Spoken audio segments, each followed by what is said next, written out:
TV. My visitors are often surprised when they see the TV Mac put in my domain.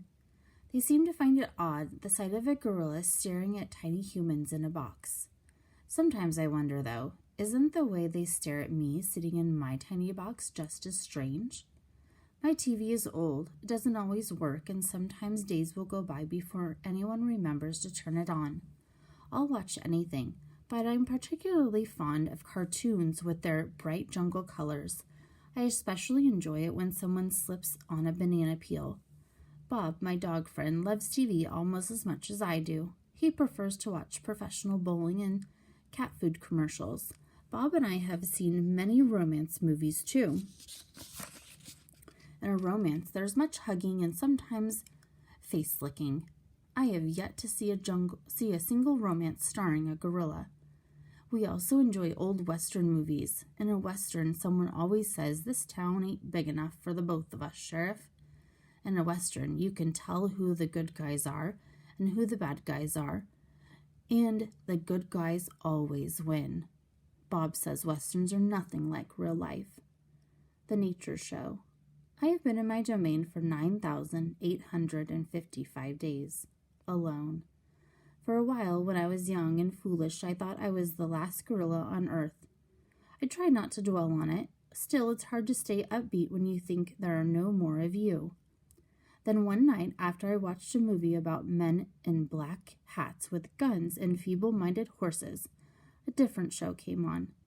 It was not a cartoon, not a romance, not a Western. I saw a lush forest. I heard birds murmuring.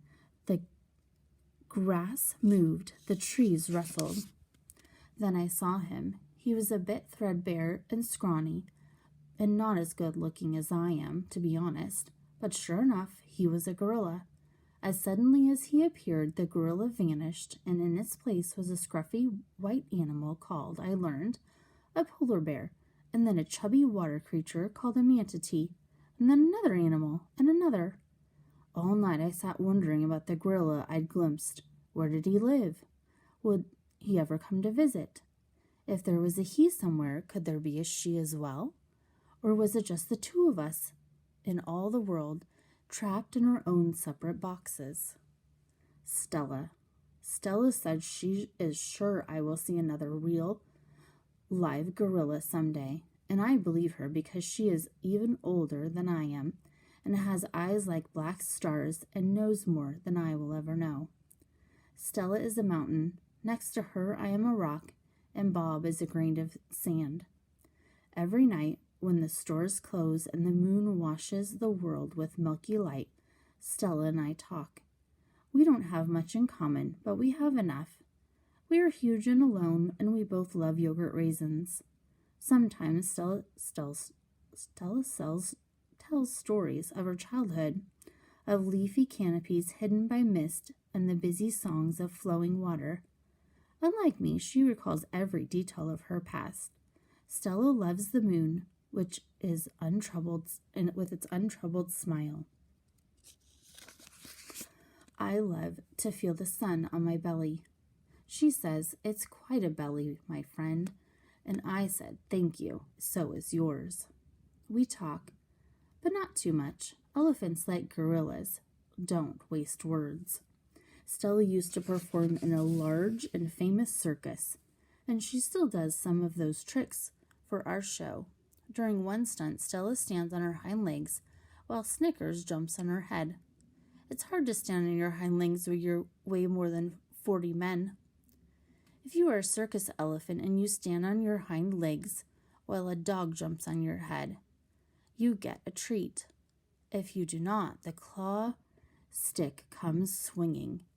Elephant's hide is thick as bark as an ancient tree, but a claw stick can pierce it like a leaf.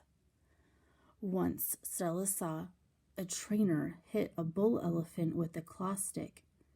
A bull is like a silverback, noble, contained, calm like a cobra is calm.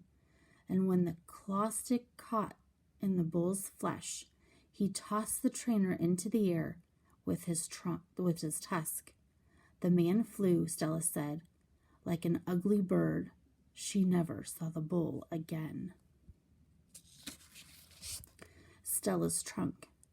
Stella's trunk is a miracle. She can pick up a single peanut with an elegant precision, tickle a passing mouse, trap the shoulder of a dozing keeper.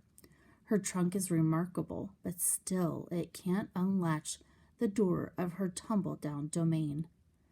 Circling Stella's legs, long ago scars are from the chains she wore as a youth, her bracelets, as she calls them. When she worked for the famous circus, Stella had to balance on a pedestal for her most difficult trick. One day she fell off and injured her foot. When she went lame and lagged behind the other elephants, the circus sold her to Mac. Stella's foot never healed completely. She limps when she walks, and sometimes her foot gets infected when she stands in one place for too long. Last winter, Stella's foot swelled to twice its normal size. She had a fever, and she lay on the damp, cold floor of her domain for 5 days. They were very long days. Even now, I'm not sure she's completely better. She never complains, though, so it's hard to know.